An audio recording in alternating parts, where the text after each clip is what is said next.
the horns play against is open. You stare at the book, AD, your raps unspoken. Don't you know? Don't you think you got some niggas focus? It's a power. Assalamualaikum warahmatullahi wabarakatuh. Saya Putri Aprinasari dengan NIM 2522066. Tujuan saya membuatkan video ini adalah saya ingin menyelesaikan ujian akhir semester mata kuliah Sistem Basis Data dengan dosen pengampu mata kuliah Bapak Rian. Jadi judul pertama yang akan saya bahas di sini adalah mengenai SQL atau Structure Query Language. Nah, jadi dari judul besarnya dapat didefinisikan bahwa bahasa ini adalah sebuah bahasa yang digunakan untuk mengakses suatu data di dalam basis data relasional. Nah, jadi ia memiliki sifat de facto juga, yang dimana de facto ini memiliki pengertian sebagai sebuah bahasa yang standar atau dapat dikatakan sebagai suatu bahasa yang biasa dipergunakan di dalam manajemen basis data relasional. Tentunya SQL ini memiliki sejarah dan runtutan bagaimana sebenarnya terbentuknya SQL ini.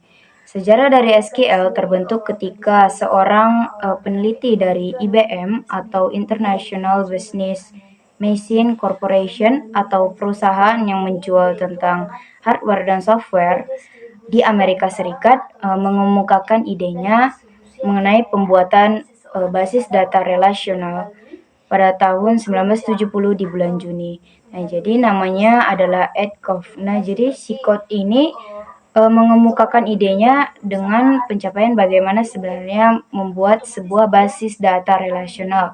Hingga ketika itu ia mendapatkan sebuah nama dari ide yang ia dapatkan, yaitu SQL atau Structure English Query Language. Nah, ketika nama bahasa standar tersebut sudah di tangan, yaitu SQL, mereka mendirikan sebuah proyek tentang pembuatan basis data yang berbasis pada bahasa SQL tersebut.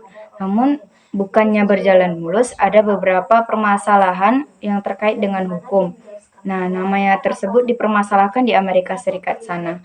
Jadi namanya diganti menjadi SQL atau dapat dikatakan SQL tersebut dirubah nama menjadi SQL atau sesuai dengan judul besar kita tadi, yaitu Structure Query Language. Dari pencapaian perubahan pada nama SQL menjadi SQL, berkembanglah zaman ke zaman hingga pada tahun 1999 begitu banyak standar yang dikeluarkan pada SQL ini, yakni SQL 86, SQL 92, SQL 99, hingga dari implementasi dari para user mengatakan bahwa SQL 92 merupakan SQL terbaik dari zaman ke zaman. Di dalam pemakaian dasar pada SQL ini dapat dikaitkan dengan pengertian besarnya, yaitu SQL adalah bahasa query yang digunakan untuk mengakses data di dalam basis data. Nah, jadi nanti kalau diibaratkan SQL ini adalah sebuah alat yang kita gunakan untuk menulis, membaca, dan memperoleh informasi yang bermanfaat bagi kita.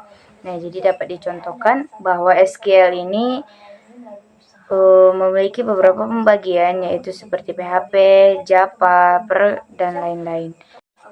Ada dua bahasa penting di dalam SQL. Yang pertama adalah Data Definition Language atau DDL, dan yang kedua adalah Data Manipulation Language atau DML. Di dalam SQL juga muncul sebuah statement atau pernyataan-pernyataan yang lain, yang dimana statement tersebut akan memakai sistem select atau SQL select statement. Nah, jadi namanya adalah SQL select statement. Nah, jadi dari cara pakai sistem select ini memiliki beberapa pembagian. Yang pertama adalah melihat seluruh isi tabel, dan yang kedua adalah melihat sebagian dari isi tabel. Yang ketiga adalah menggunakan operator aritmatika. Yang keempat adalah menggunakan kolom alias. Nah, dan banyak lagi bagian-bagian dari sistem select SQL ini. Nah, nanti saya akan jelaskan beberapa dari sistem select yang akan dipakai pada SQL ini. Jadi di sini saya sudah menyediakan contoh dari beberapa SQL select yang di mana nomor 2 ini mengisyaratkan bahwa melihat sebagian dari isi tabel. Nah, jadi proses select dari SQL ini melihat sebagian dari isi tabel. Jadi sini ada inputan atau perintah dari user yang mengatakan bahwa select kode underscore barang, nama underscore barang, satuan from barang. Nah, jadi hasil atau outputnya dapat kita lihat pada bagian tabel di sini. Pada kolom pertama ada kode underscore barang, kolom kedua ada nama underscore barang, dan kolom yang ketiga ada satuan.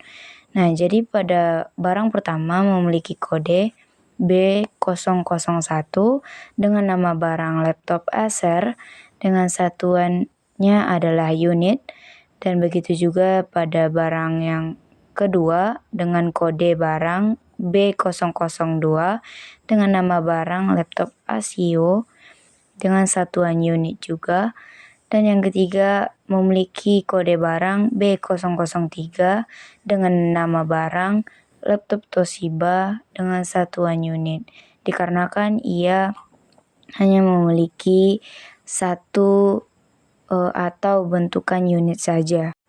Dan inputan tersebut juga berlaku kepada barang-barang yang lainnya.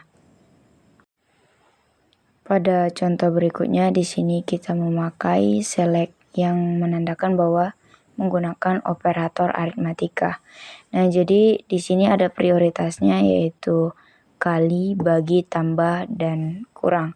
Nah, jadi inputan atau perintah dari user mengatakan bahwa select kode underscore barang, nama underscore barang, harga plus 250 from barang.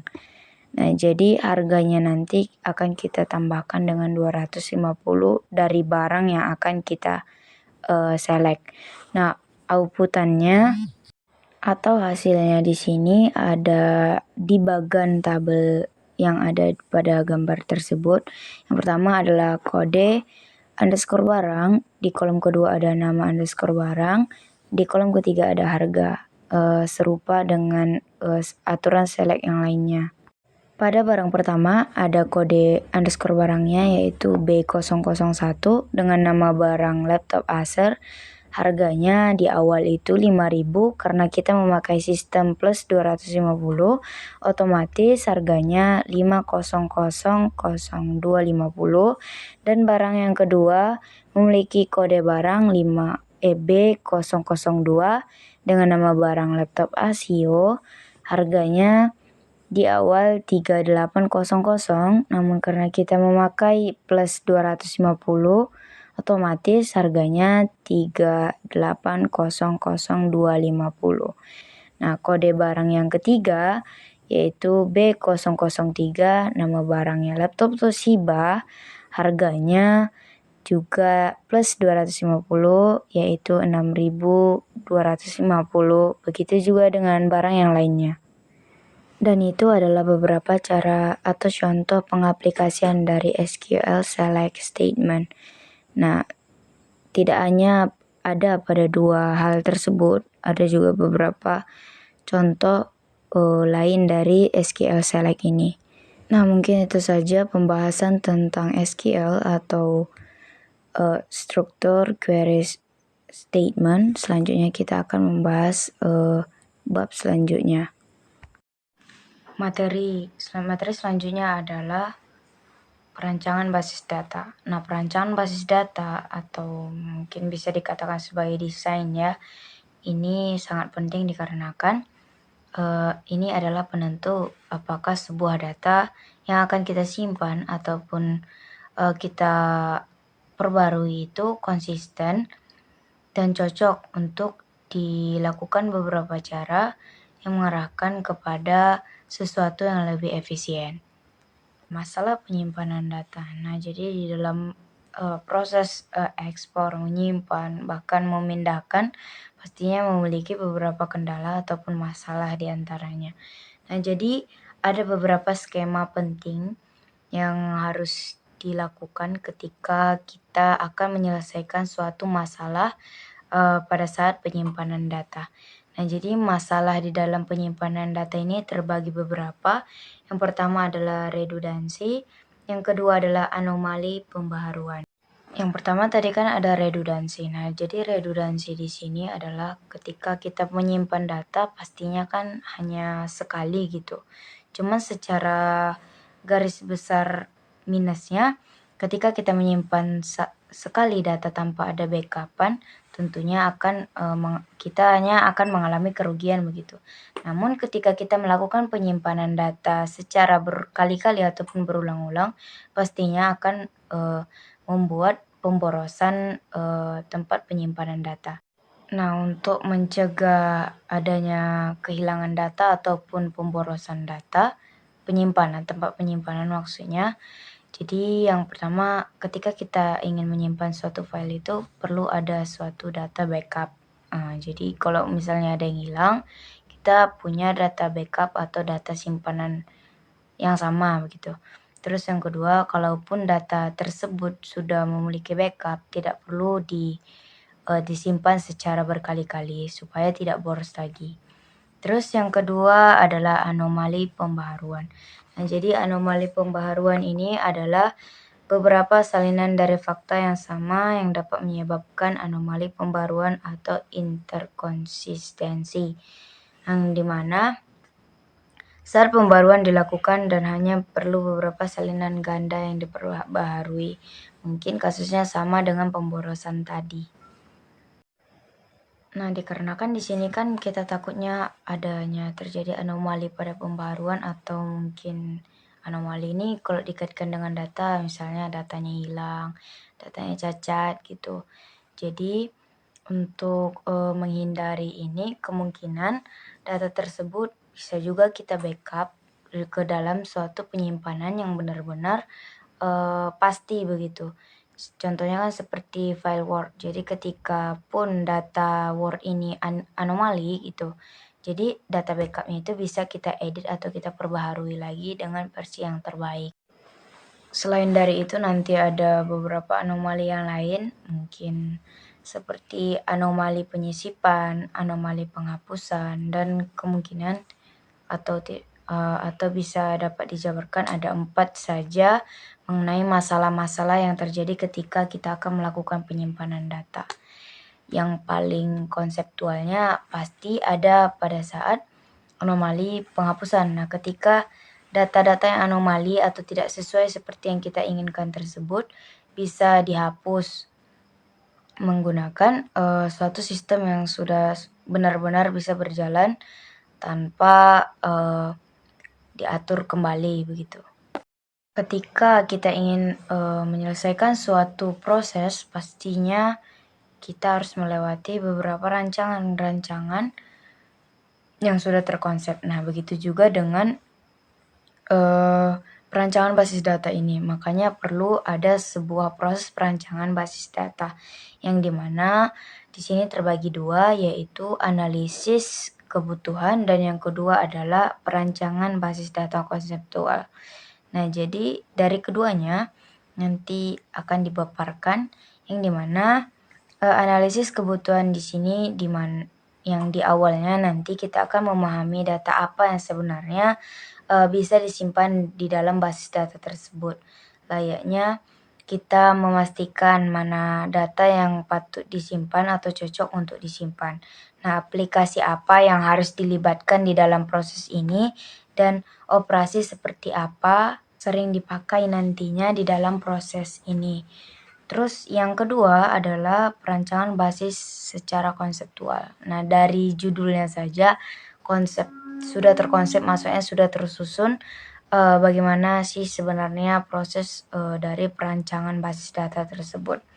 Nah, yang pertama ketika perancangan ini akan ditujukan pasti memiliki sebuah output yang akan dia keluarkan, yang dimana tujuannya untuk membuat deskripsi atau pernyataan sederhana dari data yang tadinya sudah cocok ataupun sudah kita pastikan dia ini konsisten dengan yang akan kita proses, maka cara tersebut akan kita satukan dengan pengguna.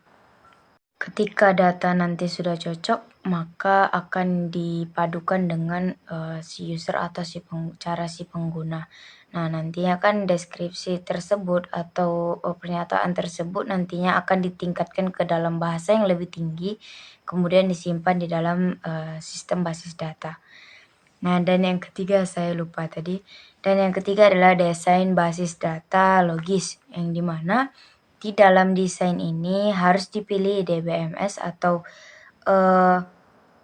basis data atau sistem yang ahli di dalam implementasinya, agar nantinya desain ataupun perubahan-perubahan yang kita lakukan dalam basis data ini terlaksana secara konseptual ataupun terlaksana sesuai dengan yang kita inginkan. Materi selanjutnya adalah normalisasi. Nah, jadi materi ini yaitu normalisasi. Nah, jadi pengertian dari normalisasi adalah proses di mana nantinya kita dapat mendemkomposisikan atau membagi relasi menjadi lebih dari satu relasi, yang dimana nanti kita akan menghilangkan anomali yang ada pada relasi tersebut secara bertahap-tahap. Anomali di sini maksudnya adalah suatu kecacatan. Di dalam normalisasi juga memiliki beberapa istilah-istilah penting. Yang pertama adalah fail atau kunci dari atribut. Yang kedua adalah alternate key. Yang ketiga adalah composite key. Yang keempat adalah candidate key. Dan yang kelima adalah foreign key. Yang keenam adalah primary key. Mungkin selain itu ada juga beberapa yang lainnya, cuman di sini saya akan menjabarkan di bagian itu saja. Nah, dari segi pengertian, yang pertama kan ada fail. Fail ini adalah atribut kunci, yang dimana di setiap atribut itu memiliki file yang memiliki atribut tersebut terkandung sebuah kunci. Terus yang kedua adalah candidate key, yang dimana candidate key ini adalah kumpulan dari beberapa atribut. Nah, jadi seperti yang kita ketahui, atribut kan adalah pengertian dari sebuah nama untuk sebuah kolom yang berada di dalam relasi. Nah, jadi selanjutnya kan yang ketiga kita ada composite key. Nah, jadi composite key ini adalah kandidat yang berada di dalam kandidat yang memiliki atribut lebih dari satu. Nah, jadi selanjutnya adalah primary key. Primary key ini adalah kandidat key yang dipilih secara unik. Nah, jadi untuk memilih kandidat key ini ada cara khususnya. Selanjutnya adalah alternate key. Nah, alternate key ini adalah kandidat key yang tidak dipilih sebagai primary key. Dan yang terakhir adalah foreign key. Nah, foreign key ini adalah kunci dari tabel lain yang terhubung dengan relasi. Tentunya di dalam normalisasi memiliki beberapa manfaat penting, yaitu yang pertama adalah menghasilkan lebih banyak tabel dengan memecah tabel aslinya. Terus yang kedua, semakin banyak tabel memungkinkan penggunaan segmennya lebih mudah. Terus yang keempat adalah pencarian indeks umumnya lebih cepat. Manfaat lainnya adalah menghasilkan tabel yang lebih kecil dengan baris yang lebih kecil. Lalu manfaat yang kemungkinan cenderung lebih ditahu adalah ketika kita melakukan pencarian, pengurutan, dan lainnya akan cenderung lebih cepat gitu. Indeksnya akan jauh lebih cepat karena tabel yang kita buat itu kecil atau sempit. Nah, yang terakhir adalah ada lebih sedikit indeks per tabel karena perintah yang kita berikan itu akan memaksimalkan cara kerjanya dengan cepat. Nah, dan banyak lagi manfaat yang lainnya. Untuk mencapai normalisasi secara penuh, kita harus melewati beberapa tahapan, yang dimana yang pertama itu ada menghilangkan kelompok data yang berulang. Lalu masuk kepada fase normal 1 atau 1NF, di mana kita akan menghilangkan ketergantungan parsial, maksudnya sebagian dari keseluruhan yang ada pada normalisasi tersebut. Lanjut kepada fase normal 2 atau 2NF. Di sini kita akan menghilangkan ketergantungan transitif. Selanjutnya pada fase normal 3 atau 3NF, di sana kita akan menghilangkan anomali dari ketergantungan fungsional. Maksudnya fungsional di sini adalah sesuatu yang ada di dalam normalisasi tersebut tak mencakup sebagian saja namun secara keseluruhan. Pada tahapan selanjutnya ada normal biopsychote atau BCNF. Nah, di sana kita akan menghilangkan ketergantungan multi value. Value di sini maksudnya adalah nilai. Jadi multi itu adalah semua nilai yang ada pada normalisasi. Pada tahapan selanjutnya adalah normal 4 atau 4NF, yang dimana di sana kita akan menghilangkan sisa anomali. Jadi ketika akan mengakses data yang dibutuhkan di dalam basis data, tidak ada lagi sisa-sisa atau bekas-bekas dari anomali atau kecacatan. Dan terakhir adalah normal 5. Nah, tahapan ini adalah tahapan 5NF, di mana tahapan ini adalah tahapan terakhir dari tahapan normalisasi. Mungkin sekian dari pembahasan untuk pemenuhan ujian akhir semester saya pada hari ini. Saya akhiri dengan salam. Assalamualaikum warahmatullahi wabarakatuh.